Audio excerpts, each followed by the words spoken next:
know the lyrics, you just can't Yeah, help but to get you like go too crazy. into it. Yeah. Mm-hmm. So that's exactly how I felt about Prisms as well. But Yes, Skinny Moose. I think he was going to produce that. mm, Skinny Moose. and then Forever Mackin, you know, Mm-hmm. Forever Mackkin. yeah.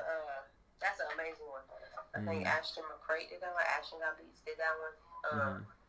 Forever Mackkin was just a cold ass beat that somebody, he sent me over, and I had it for a minute, and then our I don't remember if I wrote like a little half of the beginning first, and then our friend passed, or if I wrote it all after our friend passed.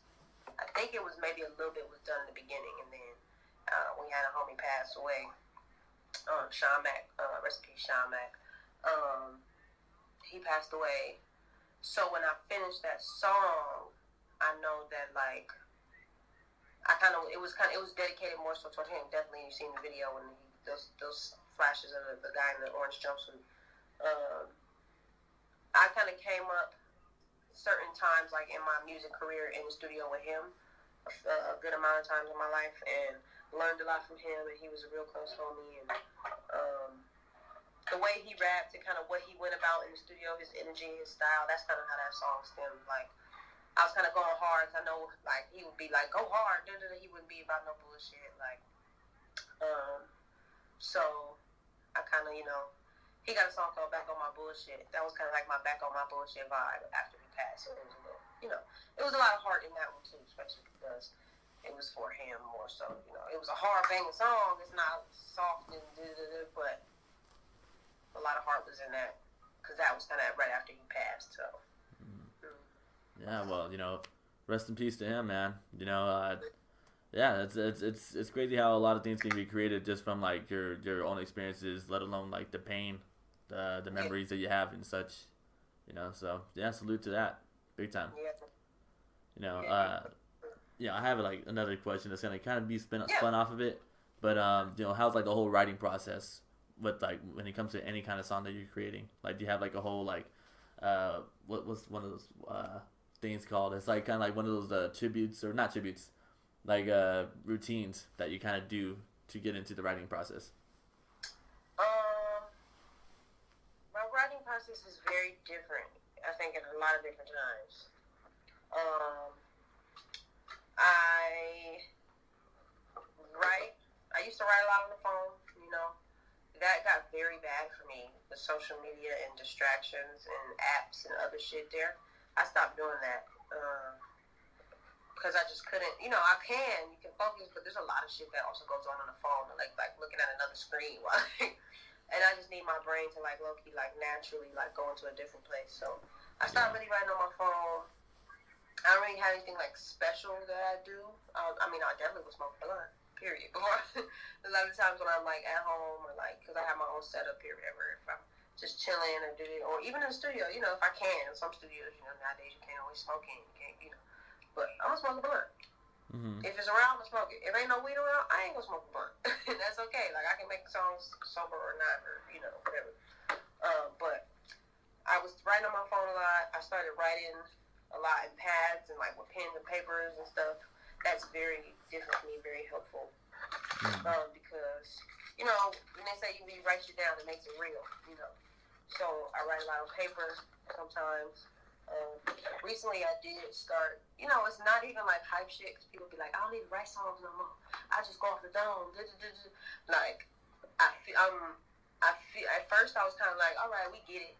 Like, we all got our ways, you know what I'm saying? Yeah. But I have recently been, since I came back to Atlanta, I don't, I'm trying to still build more studio networks and things like that.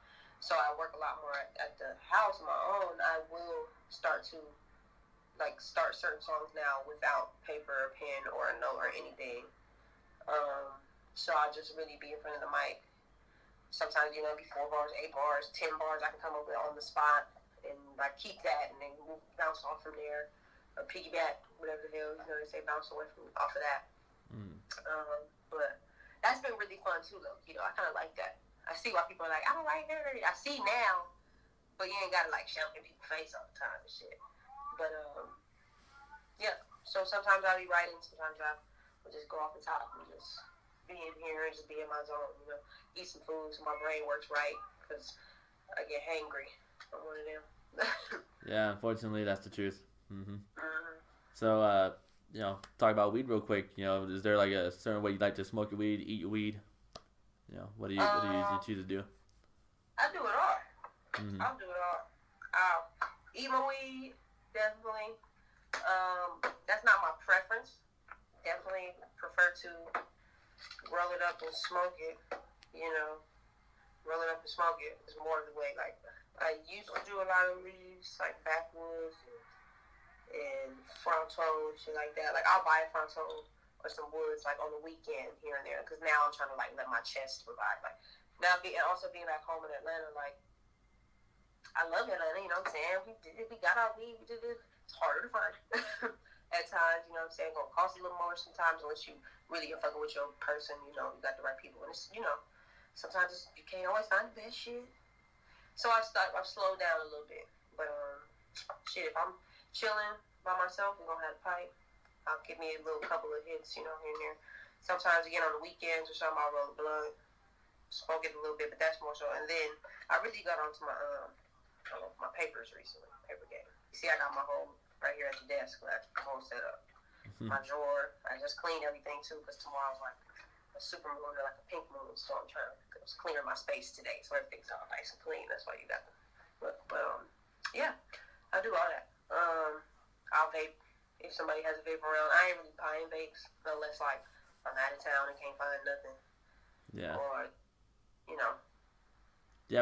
do you remember the last time you were like really like off your ass, like high? Oh my God, yes, hell yeah. The last trip when you said you went to the show. So because I've been here. My last trip in LA, that was the last trip. I went like twice. February, March. I go to LA like probably every 3-4 months still. I try to go each year. Like since I've been I came back here in 2017, so since I've been back in Atlanta, we'll still try to go to LA. And it usually always works out because I usually can work, make some money while I'm out there, perform, do interviews, blah, blah, blah, shit like that. So it's always like a blessing. But when we went out there last time, I got out there on the 4th.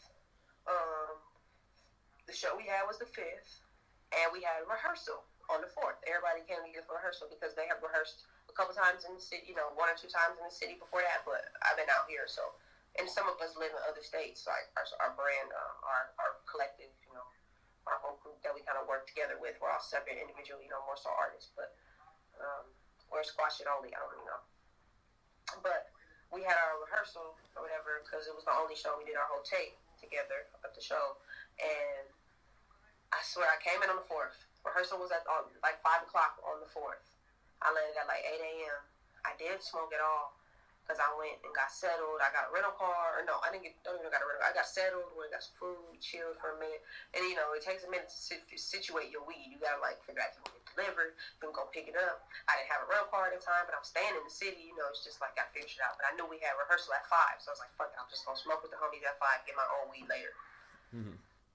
So I got there, didn't smoke till like 5 o'clock when we got to the rehearsal or on the way to the rehearsal. And I was just so faded. And at the rehearsal, they let us smoke in the rehearsal space. So everybody who came was probably like at least a good 12 to 15 of the homies who came in and out throughout the rehearsal because it's all like 6 of us, 5, 6 of us, whatever, who make our music together. The band, we had a band there. And people was coming, other people, in and out. Everybody was blowing blunts, especially because it was a day a lot of us landed too or came in early that week. It was the first day a lot of us got back together. It was so much weed. I was so high. It was at least probably, good. We was there for 4 hours. 12, 15 people coming in and out. Everybody's blowing at least 2 to 3, 4, maybe blunts, maybe less, It was so much. I was so high. We was rehearsing. I wasn't even remember what song we was on. I was doing my rehearsal. Like, we went through the album multiple times, which went back and forth the whole time. So, like, 3rd, 4th time the song's on, I'm high, I'm on the phone, I don't even know it's my verse. The homie's putting the mic in my face. I'm like, oh, shit, oh, yeah, you back. Get up off the sofa and go do what I had to do. But I was real high then, definitely. I was hearing some shit the wrong way. Like, when you get high, sometimes it be some shit. But I was all right because I do this. Yeah, there are people that say there's no such thing as too high, but that is a damn lie. It's a lie. There is so many It things. takes a minute to really get there. You have to really have been like not have smoked some really good shit. 'Cause I ain't smoked Cali weed in a while before that, so it was like I got straight to the gas and it just knocked me out. Ooh, but it was good. Yeah, like supposedly California has like the best weed like in the world. That's like the best strains. Probably. I don't know about the world now because who else got it? What, Colorado and all that shit. Amsterdam's weed is alright. We went to Amsterdam once. I only was there for like a day and a half though, but we went to like 2-3 different coffee shops. They weed was alright.